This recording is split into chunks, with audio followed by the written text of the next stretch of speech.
Boker Tov, tel que vous le savez, que Bil'am, le prophète des nations, n'a pas réussi à atteindre son objectif, dans le sens où il souhaitait maudire le peuple juif, mais non seulement qu'il n'a pas réussi à les maudire, au contraire, il les a bénis, comme s'est plaint Balak. Il lui a dit: je ne comprends pas, j'ai loué tes services, je t'ai sollicité pour les maudire, qu'est-ce que tu as fait? Voilà que tu les as bénis. Alors il lui a dit: maintenant, tu peux rentrer chez toi, je veux plus te voir. Brach lecha el mekomecha. Amarti chabed achabedecha veine menaacha Hashem mikavod. Je souhaitais t'honorer, t'offrir tous les honneurs, te payer largement un beau salaire, mais non seulement que ça n'aura pas lieu, bien au contraire, je veux que tu rentres chez toi, je veux plus te voir. Mais Bil'am a été malin, il lui a dit: je n'ai pas réussi, certes, mais j'ai un conseil à te donner, c'est que Dieu d'Israël les protège tant qu'ils sont dans les voies de la Torah. Si tu arrives à les dévoyer, à les faire dévier du chemin de la Torah, c'est-à-dire de les piéger dans la znout, la prostitution, eh bien sache qu'à ce moment-là, Dieu les abandonnera. Malheureusement, ça a marché, ce système, puisqu'il y a eu une épidémie qui a entraîné 24 000 morts d'Israël, jusqu'à ce que Pinchas ait réagi. C'est comme ça qu'on arrive à la paracha de Pinchas, où on voit le sauvetage d'Israël grâce à l'héroïsme de Pinchas. Mais tout d'abord, avant que ça ne fonctionne, ce système-là du piège tendu par les filles de Midian et de Moab, au début, il les a bénis. Comment? Akadosh Baruch Hu lui a montré à Bil'am des visions positives d'Israël. Il va dire: Matovu ohalecha Yaakov, mishkenotecha Israël. Oh, combien sont belles tes tentes Yaakov, tes demeures Israël. Kin halim nitayu, ils s'étendent comme des ruisseaux. Keganot ale nahar, comme des jardins qui surplombent le fleuve. Ka'ahalim nata Hashem. Je ne vais pas traduire le mot ahalim intentionnellement. Comme des ahalim que Dieu a plantés. Ka'arazim alemaim, comme des cèdres au bord de l'eau. Alors, que veut dire déjà Matovu Oalecha Yaakov? Qu'est-ce qu'il a vu de beau dans les maisons juives qui ont suscité? Alors, très bien. C'est qu'il n'y avait pas de vis-à-vis. Elles étaient en quinconce, dans le sens où il n'était pas possible de regarder ce qui se passe chez l'autre. Ça, c'est la marque de pudeur qui caractérise le peuple juif, où chacun chez soi, on ne fourre pas le nez dans l'assiette d'autrui. C'est-à-dire qu'il y a une tsni'ut. On ne va pas s'exposer. Au contraire, c'est la décence, la discrétion, la pudeur.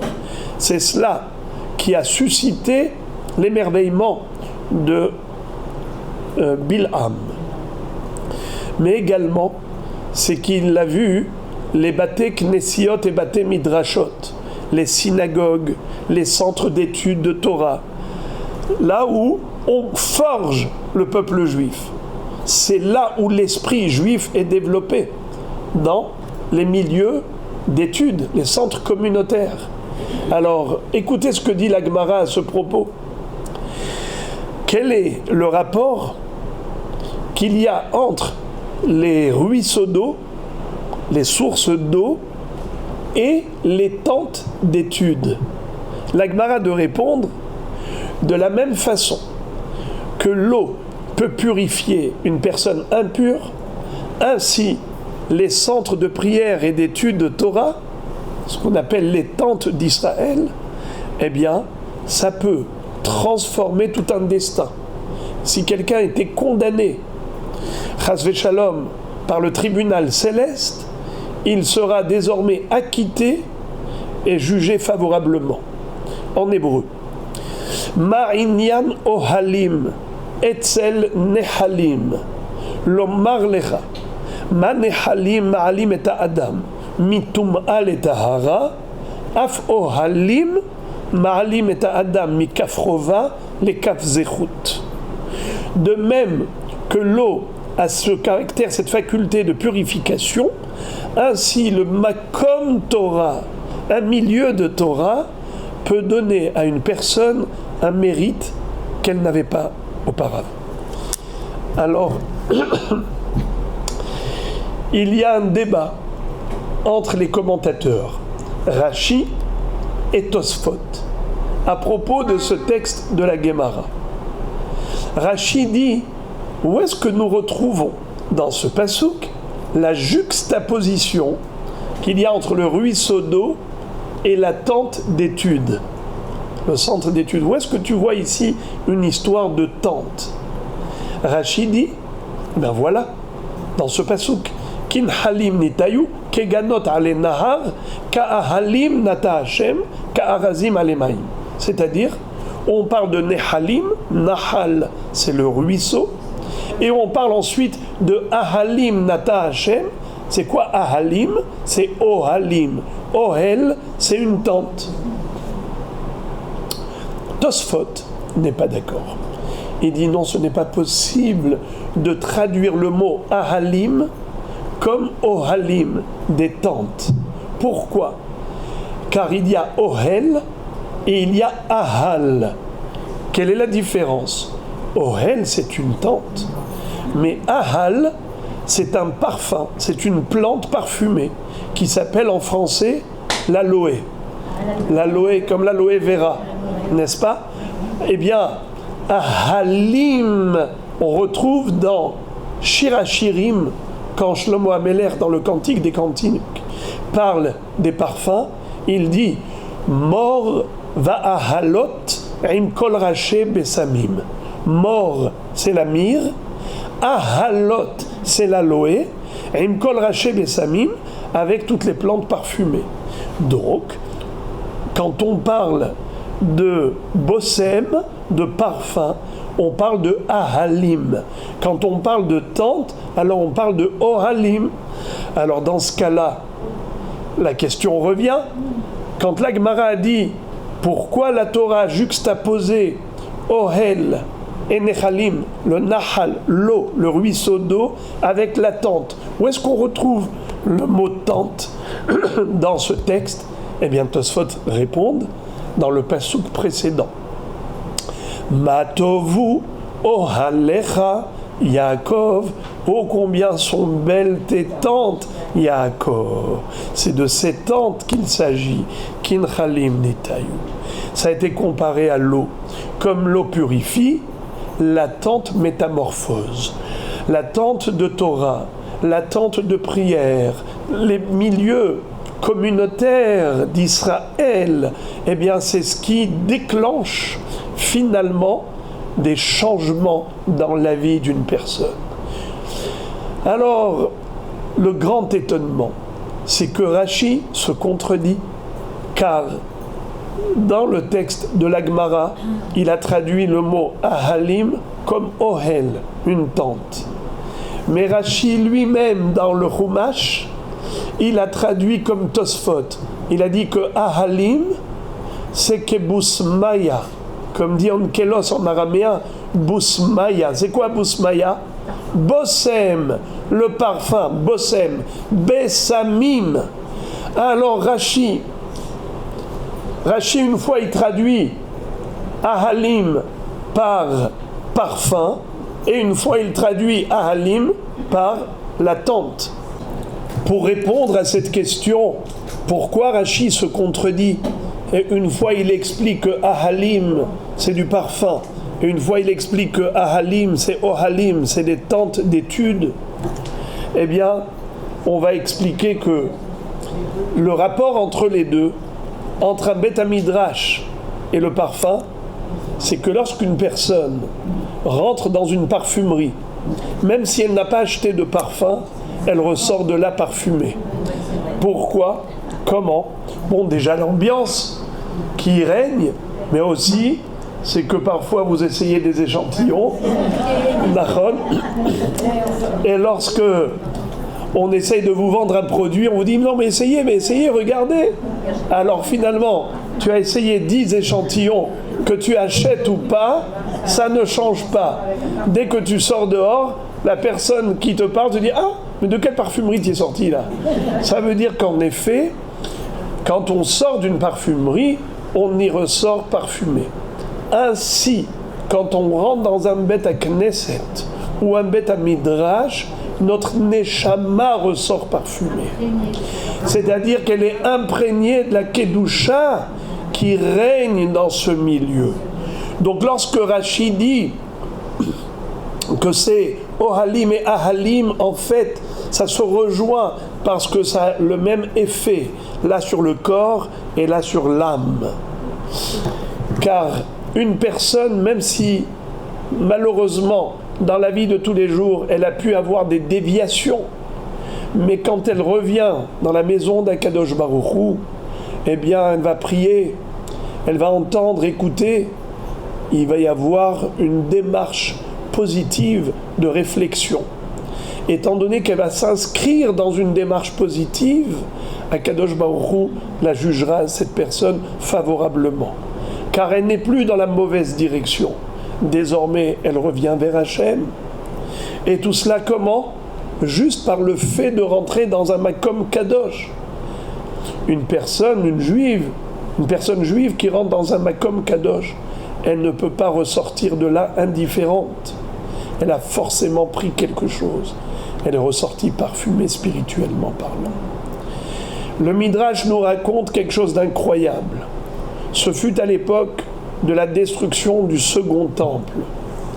Les Romains étaient venus et ils avaient non seulement assiégé Jérusalem, ils avaient réussi à fendre la muraille.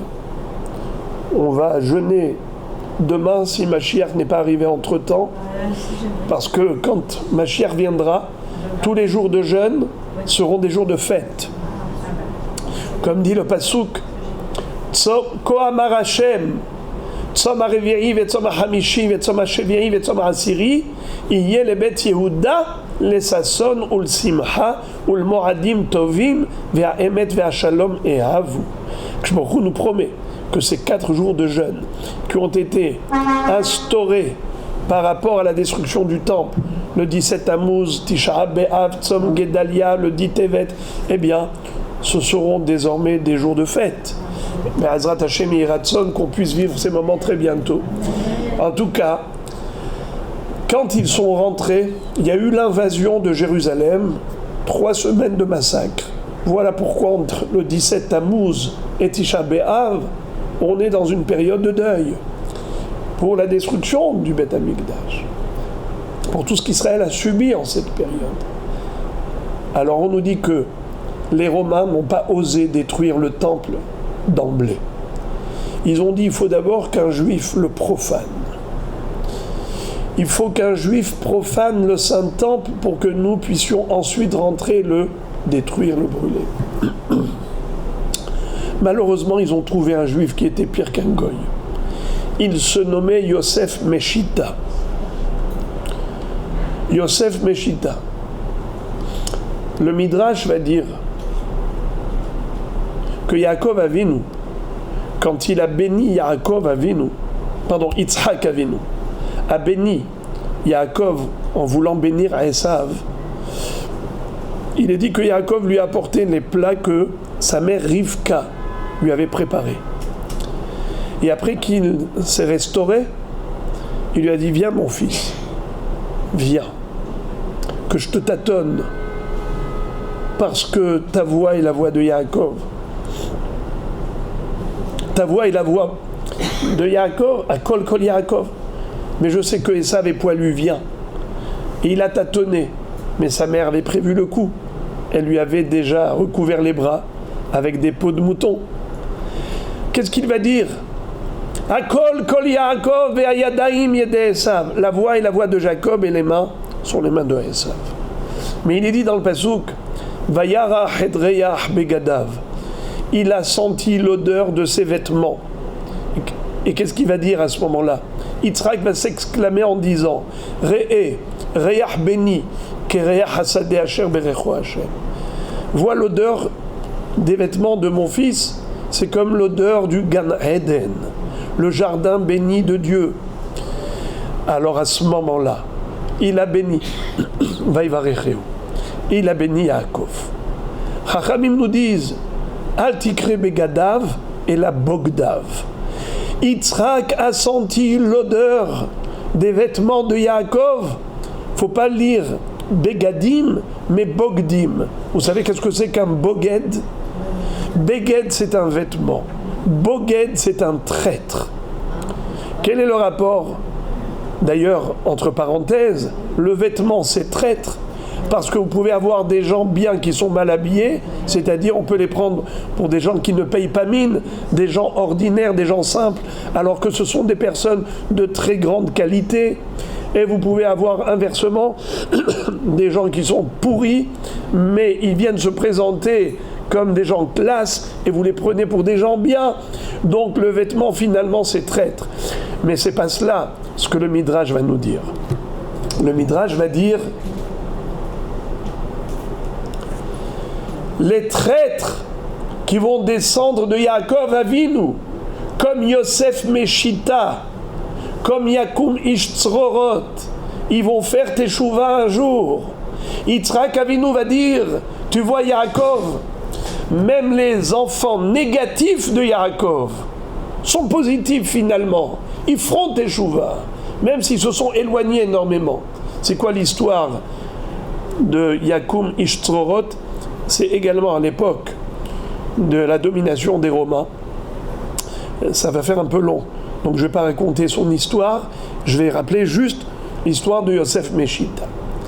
Ce Yosef Meshita, les Romains lui disent, écoute, tu vas rentrer dans le Saint-Temple et tu vas prendre ce que tu veux pour toi. C'est comme ça que tu vas le profaner. Qu'un homme ordinaire se serve d'un objet sacré. C'est de la profanation. Quand il rentre, et il va regarder, il va dire qu'est-ce que je peux prendre d'ici?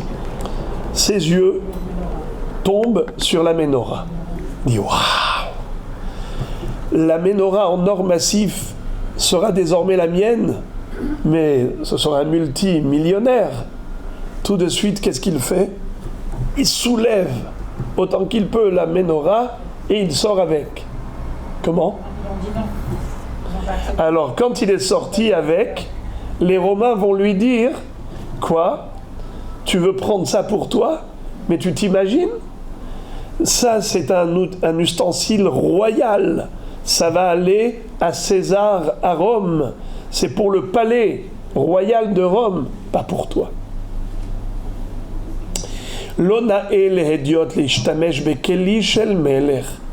Ce n'est pas convenable qu'un homme ordinaire comme toi se serve d'un objet royal comme celui-ci. Mais on te promet que le deuxième objet que tu vas sortir de là sera pour toi. Il va leur dire, jamais de la vie. J'ai déjà irrité la colère de mon Dieu une première fois. Je ne vais pas récidiver. Je n'irai pas une deuxième fois. Là, ils lui ont promis beaucoup d'argent. Il a dit non. Ils lui ont dit maintenant, si tu refuses, sache que on va te tuer, mais par une mort atroce. On va te couper petit à petit tes membres.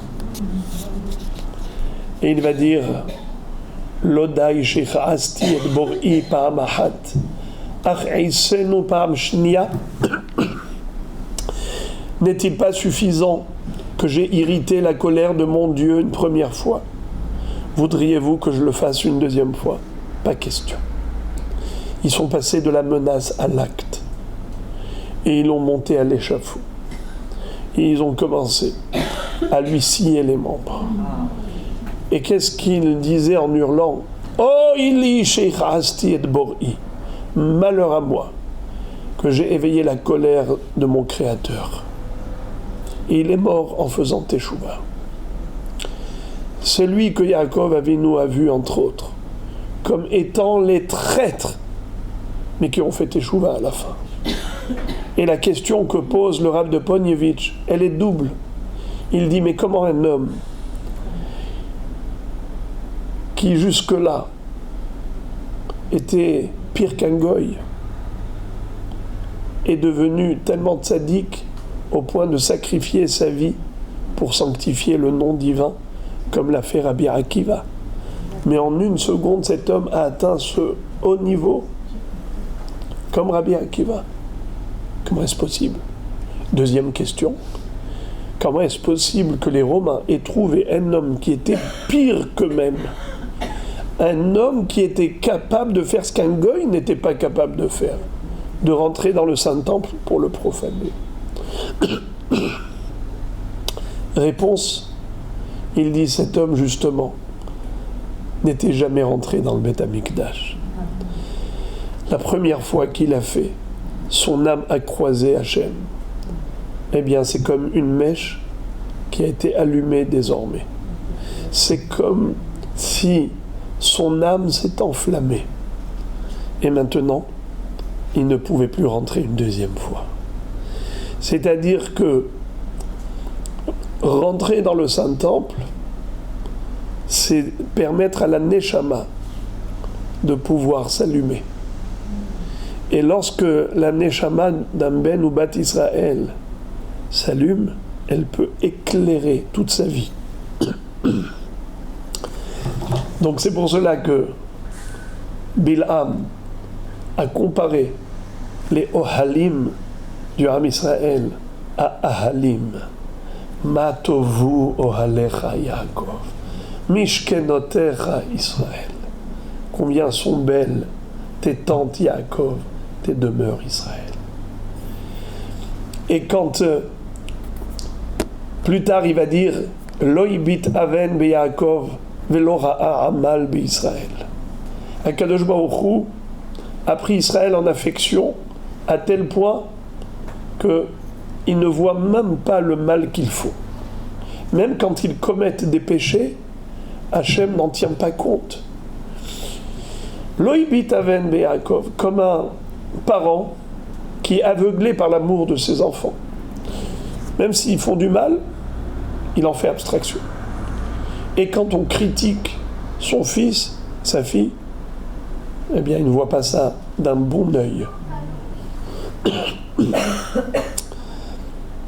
Les parents, ils ne voient que le bien de leurs enfants. C'est comme ça que Rashi explique. Bien sûr que les parents corrigent leurs enfants, ils les recadrent, mais ils ont du mal à voir quand on leur dit « mets ton fils, mets ta fille ». Rabotaï, est-ce que c'est vrai? Est-ce que c'est vrai ça? Que Akadosh Baruch Hu ne tient pas compte du mal commis par Israël? Mais l'histoire est parlante. Nous voyons qu'au travers de la destruction du premier temple, du deuxième temple, Akadosh Baruch Hu n'a pas pardonné. Il a été extrêmement rigoureux. On a subi, après la destruction du deuxième Beth Amikdash, une galoute qui a duré jusqu'à présent près de 2 millénaires. Est-ce que c'était une partie de plaisir, cette galoute? On a été dispersés dans les 4 coins du monde. Israël a subi les pires atrocités. À l'époque des croisades, à l'époque de l'Inquisition, et la Shoah, et l'Intifada, et jusqu'à présent, l'antisémitisme n'a pas lâché Israël d'un pouce. Alors comment peut-on dire que Akadosh Baruch Hu ne tient pas rigueur à Israël? Il ne voit pas le mal qu'ils font. Loibit aven be Yaakov. Et surtout, que la Gemara dit, c'est faux. Kol haomer Akadosh Baruch Hu vatran yutaru chayav. Celui qui dit que Dieu est négligent, tolérant, il est permissif, eh bien sa vie elle est en plus. Et la Marie Chapé Vegavé Dilé. Dieu est longanime, mais lorsque le moment du règlement de compte arrive, il fait payer le prix fort. Pourquoi ? Parce que il n'y a pas de sens à une vie de permissivité. Pourquoi on est là ? On est là pour mériter le Olam Haba par un travail qui est un effort personnel, qui est une évolution, une progression toujours dans le sens positif, afin de mériter la récompense dans le monde de l'infini. Donc forcément, pour mériter le prix d'excellence, le prix d'honneur, le passage de classe, il faut avoir une bonne note lors de l'examen. Alors cette vie, c'est une vie d'examen. Nahon, toutes les épreuves qu'on subit, c'est pour mériter davantage. Alors, ça n'existe pas qu'on peut faire tout et n'importe quoi et Dieu ferme les yeux. Nahon, alors que veut dire ce pasuk ? Lo ibit aven beYaakov. Il y a deux explications, j'en donnerai une.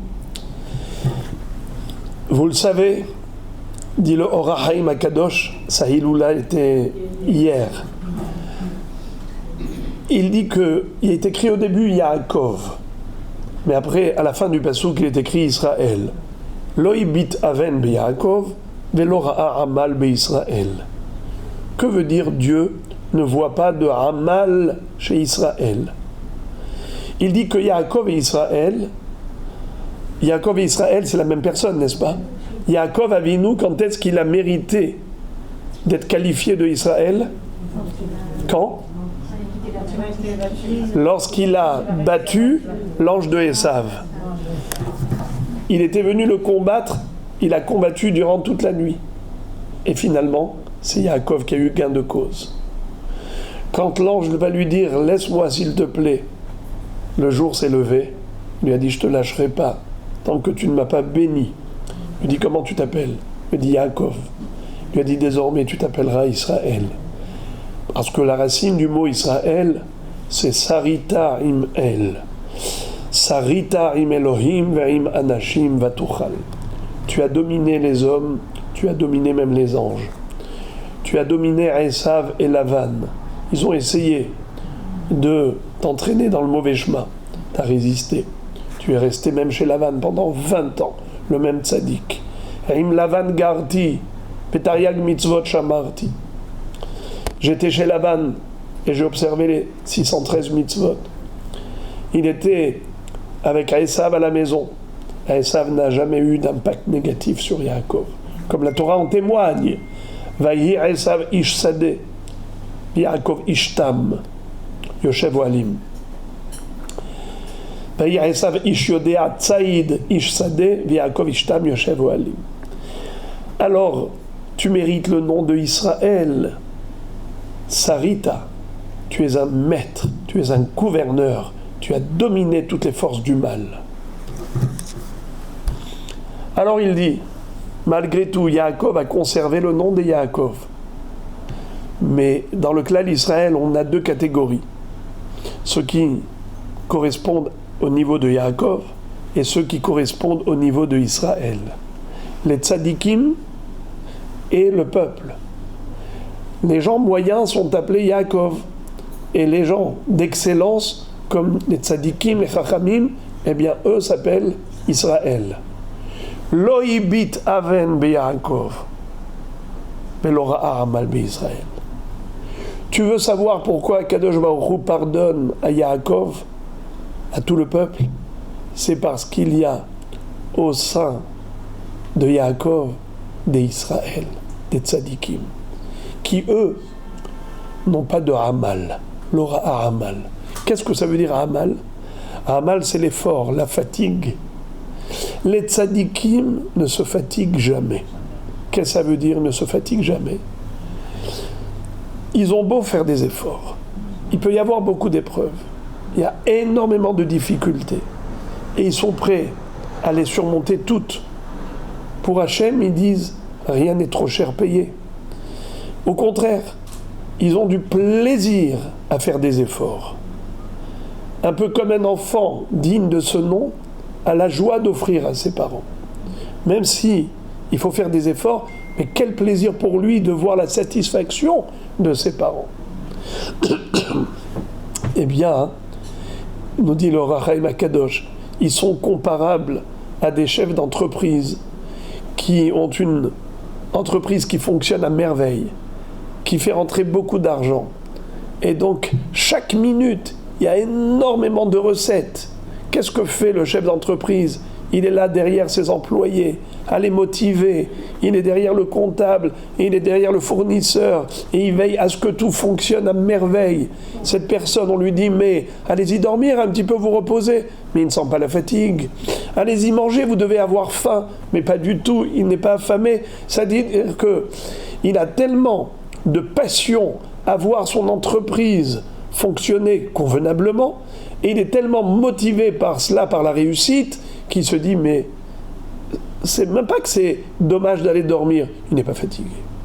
L'ora ha'amal b'Israël. Les tzadikim, pour eux, faire plaisir à Dieu, c'est tellement passionnant, étudier sa Torah, accomplir ses mitzvot, qu'en effet, ils ne le font pas avec un sentiment d'effort, de lassitude, de fardeau qu'ils portent. Non, ce n'est pas une lourde charge. C'est un plaisir infini. Comme le Ohr HaChaim Akadosh lui-même va le dire très joliment, il dit, même si on est dans les dernières générations, il y a trois siècles déjà, à l'époque du Ohr HaChaim, il va dire, Anan, Yatme de Yatme, nous orphelins d'orphelins, par rapport aux premières générations qui étaient d'un niveau tellement élevé. Même à notre niveau à nous, dit-il, quand on étudie la Torah et on accomplit les mitzvot, on sent une telle satisfaction, on est tellement heureux que tout l'or du monde ne vaut rien à côté de ce sentiment de bonheur. Kol hon olam, c'est considéré comme rien du tout par rapport au heshek Elohé olam, par l'amour de Dieu, tellement on est passionné par cette proximité avec Akadosh Baruch. Alors, en effet, Loi bitaven beYaakov, mais l'Ora ha'amal b'Israël. Akadosh Baruch Hu, quand est-ce qu'il pardonne à Yaakov, au peuple d'Israël ? Quand il y a des Israël parmi eux, des tzadikim. Et pourquoi on mérite grâce aux tzadikim ? Pourquoi Akadosh Baruch Hu pardonnerait à tout le peuple grâce à tous ces tzadikim? On fait la iloula de ce tzadik et ainsi de suite. Mais quel est notre mérite ? Le tzadik, c'est le tzadik, celui qui ne l'est pas, ne l'est pas. Quel est le rapport entre les deux ? La réponse, c'est que s'il y a des tzadikim au sein d'Israël, c'est grâce à tout le peuple. On va expliquer ça davantage. Dans cette paracha de Balak, il est écrit dans Rashi, pourquoi Dieu a donné un prophète aux nations ? Bil'am. Quel est l'intérêt ? Eh bien, c'est pour pas qu'ils aient de prétexte. Car le jour du jugement, Dieu dira aux Goïm, pourquoi avez-vous refusé la Torah ? Voilà, Israël l'a accepté, s'est engagé envers moi. Pourquoi vous m'avez désobéi ? Eh bien, ils vont pouvoir dire, mais c'est normal, car Israël avait un prophète, Moshe Rabbeinu, qui était intermédiaire entre toi et Israël. Mais nous, eh bien, qu'est-ce que fait Akadosh Baruch Hu ? Il leur dit, vous aussi, je vous ai donné un prophète, Bil'am. Mais quel a été le résultat ? Pire encore, c'est lui qui vous a incité à la débauche. C'est lui qui vous a dit d'envoyer les filles de Midian pour tendre une embuscade à Israël. Alors que le monde, depuis l'époque du déluge, s'était préservé de la débauche. Ils avaient mis des barrières de sécurité parce qu'ils savaient que le Maboul, le déluge a eu lieu à cause de cette dépravation. Eh bien, depuis Gadro Atzman Mina Arayot, les nations avaient mis des barrières en disant on ne va plus se permettre des relations incestueuses. Nahon, Qu'est-ce que fait Bilam? Au contraire, il les encourage à briser toutes ces barrières et aller dans une vie de libération des mœurs, c'est-à-dire la débauche et ainsi de suite, la prostitution. Ça, c'est ce que vous avez obtenu, c'est ça ce que vous avez fait avec un prophète. Les Mefarshim posent une très belle question, mais les Goïms peuvent encore prétexter que la qualité du prophète que Dieu leur a donné, c'est pas comme Moshe Rabbeinu. Aaron, si tu nous avais donné un prophète comme Moshe Rabbeinu et pas un prophète comme Bilam, peut-être qu'on aurait fait tchouva. Qu'est-ce qu'on peut faire avec un prophète comme Bilam? La réponse, Dieu donne la prophétie. Mais il ne dit pas si ce prophète va être sadique ou rachat. Ça, c'est déjà le choix personnel. C'est le libre arbitre. Dieu donne un prophète. Mais est-ce que ce prophète va être sadique, comme Moshe Rabbeinu, ou rachat comme Bilam? C'est Moshe qui a choisi d'être sadique. C'est Bilam qui a choisi d'être rachat. Mais pourquoi Moshe a choisi d'être sadique? Pourquoi Bilam a choisi d'être rachat? Car le fruit est de la qualité du terreau. Si on a un bon terreau, alors l'arbre qui va pousser ici va donner de bons fruits. Si c'est une terre rocailleuse, alors les fruits chlet. C'est-à-dire que, en effet, Dieu a implanté un prophète au sein d'Israël. C'est qui est sorti? Moshe Rabbeinu. Il a implanté un prophète au sein des nations. Qui est sorti? Bilam Aracha. Donc justement, c'est vous qui avez fait le prophète ainsi. Même le prophète que je vous ai donné, regardez de quoi il a l'air. Am Israël, je leur ai donné Moshe Rabbeinu, regardez de quoi il a l'air. C'est grâce à Israël qu'il y a un tzaddik comme Moshe Rabbeinu. Lo ibit aven beYaakov velo ra'a amal beIsraël. Tu veux savoir pourquoi les tzaddikim, ils sont tellement investis dans la avodat Hashem?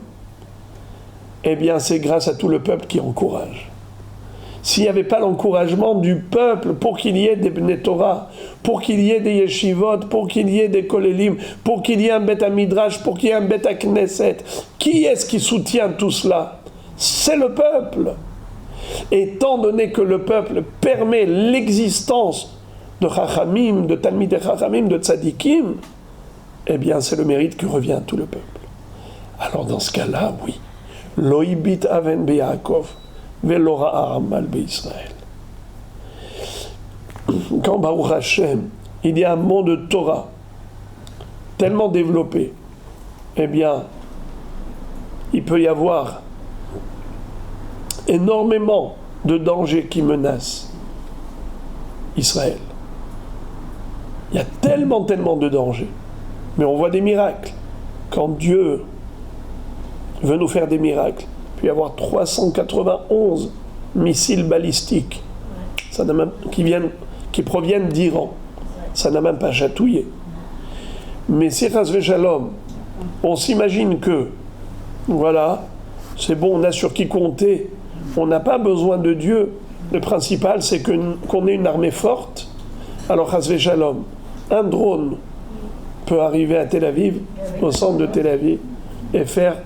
Mais Akadosh Baruch Hu fait ça juste pour nous montrer, réveillez-vous mes enfants, vous avez besoin de moi. Si vous êtes avec moi, je suis avec vous. Alors, voilà comment Bilham lui-même, et Balak surtout, avaient compris que le sort d'Israël est miraculeux. Son destin, sa vie et surtout sa survie relève du miracle. C'est pour ça que Balak n'a pas été attaqué Israël avec des armes. Il savait que c'était voué à l'échec. La bataille était perdue d'avance.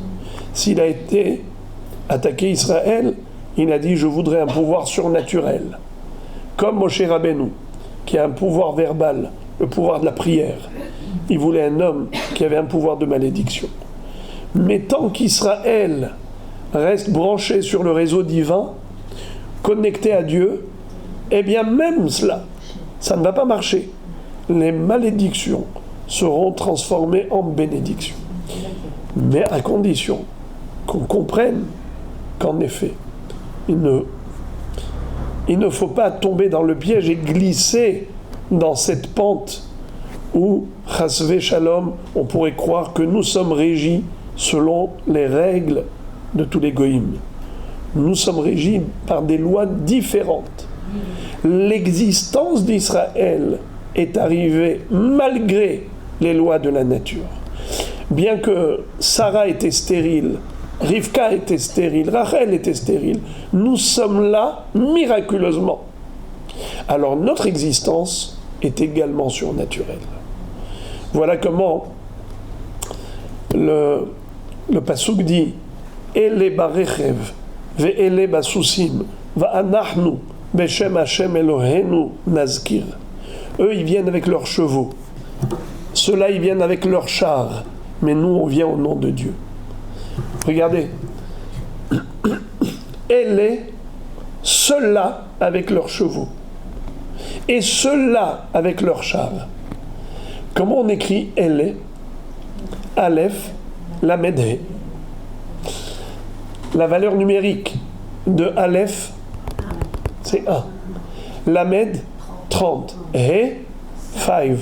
N'est-ce pas 35? Elle et elle. Elle barechev et elle basusim. 35 et 35, ça fait combien? 70. Il y a combien de nations dans le monde? 70 nations. Eh bien, les 70 nations sont réparties en deux. 35 qui sont sous la coupole de Ishmaël et 35 sous la coupole de Esav. Le monde oriental et le monde occidental. N'est-ce pas?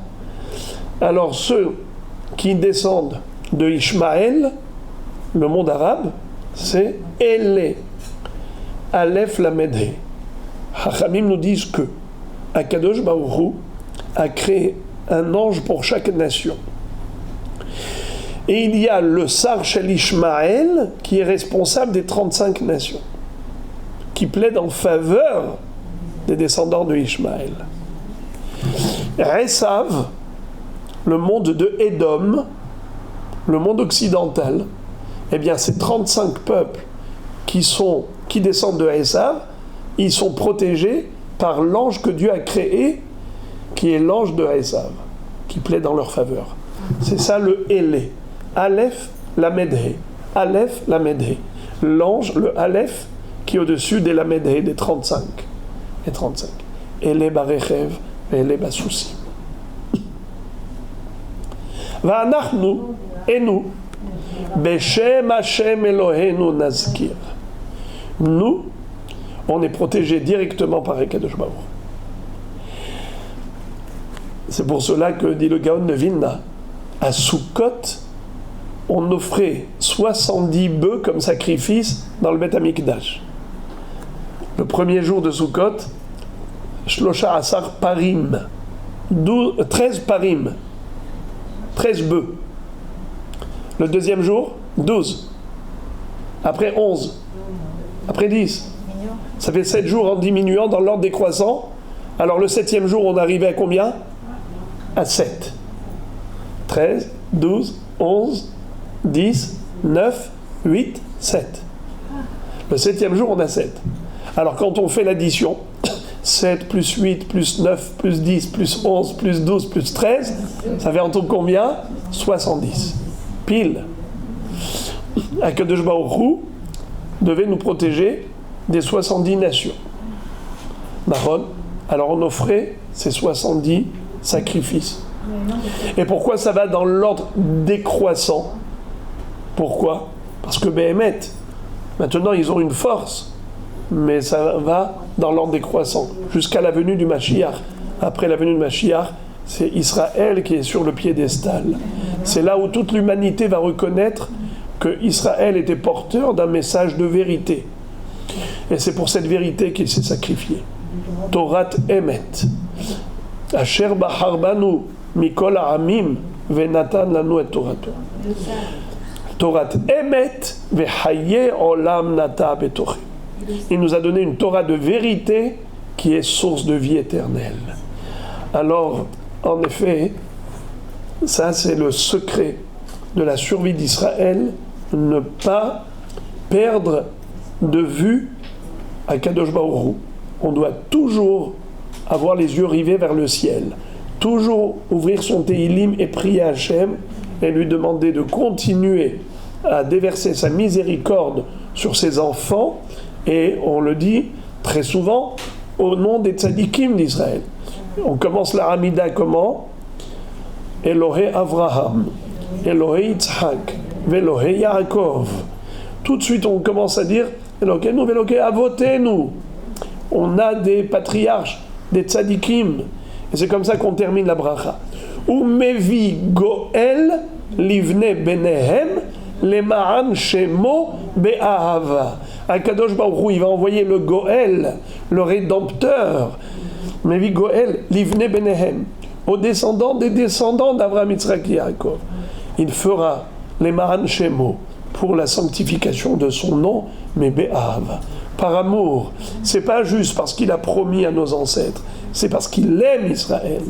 Alors même lorsqu'il parfois il nous recadre, comme vous l'avez si bien dit, eh bien c'est comme un père qui corrige son enfant, il le recadre pour pas qu'il fasse n'importe quoi.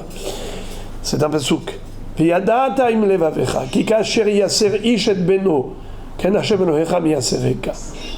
Ne l'oublie pas, sache-le, sois convaincu que de la même façon qu'un père corrige son fils, ainsi Akadosh Baruch Hu te corrige. Mais Be'ezrat Hashem Yitbarach, le moment va arriver où la correction est terminée et la récompense arrivera. Be'ezrat Hashem Yiratzon Mekarov.